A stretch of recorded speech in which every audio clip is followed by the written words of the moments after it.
नमस्कार, SDF live India में आपका स्वागत है और आपके साथ मैं हूं गौरव सिन्हा।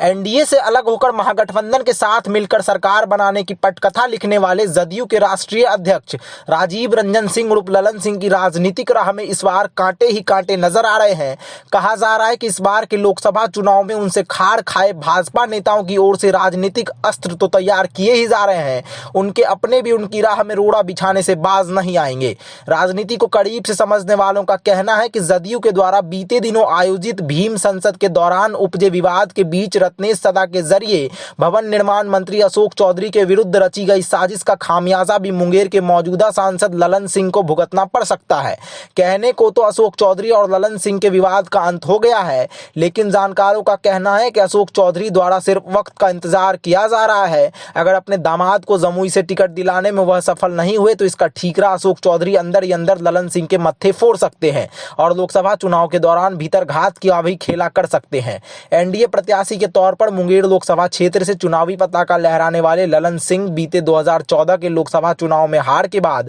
बिहार विधान परिषद में भेजे गए थे। कहा जा रहा है कि 17वीं लोकसभा में एनडीए प्रत्याशी के तौर पर चुनाव तो जीत गए, लेकिन राजद सुप्रीमो लालू प्रसाद यादव से इस कदर हाथ मिलाए कि जदयू से बीजेपी को अलग कर ही माने और अंततः 2022 में महागठबंधन की सरकार बन गई। एनडीए से अलग होते ही बीजेपी को लेकर आंखें तरेड़ते आ रहे जदयू के राष्ट्रीय अध्यक्ष राजीव रंजन सिंह उर्फ ललन सिंह की इस बार के लोकसभा चुनाव में बोलती बंद करने के लिए बीजेपी के राष्ट्रीय अध्यक्ष जेपी नड्डा और केंद्रीय गृह मंत्री अमित शाह फुल प्रूफ योजना बनाने में लगे हुए हैं। कहा जा रहा है कि फिलवक्त रालोसपा में मजबूत लीडर की भूमिका निभा रहे पूर्व केंद्रीय मंत्री दिवंगत रामविलास पासवान के करीबी रहे बाहुबली पूर्व सांसद सूरजभान सिंह इस बार ललन सिंह की राह में कांटे बोने में लग गए हैं। अगर सब कुछ ठीक ठाक रहा तो सूरजभान सिंह की पत्नी वीना सिंह को एनडीए की ओर से उम्मीदवार बनाया जा सकता है। सूरजभान सिंह ललन सिंह को चुनौती देने के लिए अंदर ही अंदर बड़ी तैयारी भी कर ही रहे हैं और लगातार जनसंपर्क अभियान भी चला रहे हैं। इतना ही नहीं, जनता का उन्हें अपार समर्थन भी मिल रहा है। सूरजभान सिंह ही ऐसे नहीं है जो ललन सिंह का बेड़ा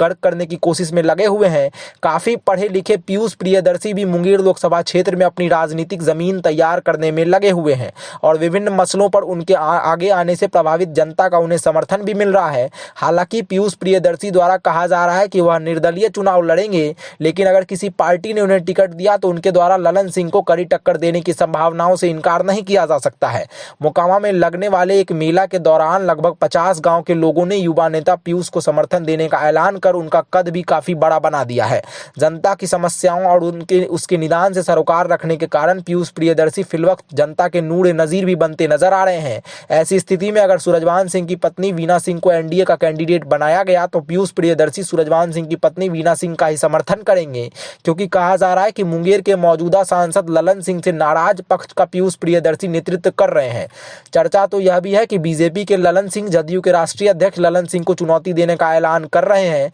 मोकामा में हुए विधानसभा चुनाव के समय उनकी पत्नी बाहुबली पूर्व विधायक अनंत सिंह की पत्नी नीलम देवी को चुनौती देती नजर आ रही थी। बाहुबली पूर्व सांसद सूरजभान सिंह का साथ मिलने के बाद भी मोकामा के विधानसभा चुनाव में तो वह अनंत सिंह के पत्नी से चुनाव हार गई, लेकिन जदयू के राष्ट्रीय अध्यक्ष ललन सिंह को चुनौती देने के लिए बीजेपी के ललन सिंह बेताब दिख रहे हैं। एनडीए से जदयू के अलग होने की पटकथा लिखने वाले जदयू के राष्ट्रीय अध्यक्ष ललन सिंह को इस बात का भान हो चुका है कि बीजेपी उनकी राह में कांटे बिछाएगी जरूर, इसीलिए वह भी मुंगेर में लगातार कैंप कर रहे हैं और जनता का नब्ज टटोलने के लिए रह रहकर न केवल कार्यकर्ता सम्मेलन करने में लगे हैं बल्कि मटन चावल का भोज भी कर रहे हैं। एक बार तो यह भी हवा उठी थी कि वह मटन के नाम पर बकरी की जगह किसी और जानवर का मांस परोस रहे हैं। इस आरोप को लेकर कुछ समय पहले सियासत भी काफी तेज हो गई थी। मटन के नाम पर ऐसे ऐसे जानवर का मांस परोसने का आरोप लगा जिससे लोगों का मन भिन्न हो गया और अब किसी भोज में मटन ग्रहण करने से लोग तौबा भी कर चुके हैं। बकरी की जगह किसी अन्य जानवर का मांस परोसने का मामला थमा भी नहीं था कि एक पंचायत में उन्हें जनता की कोप का सामना करना पड़ा।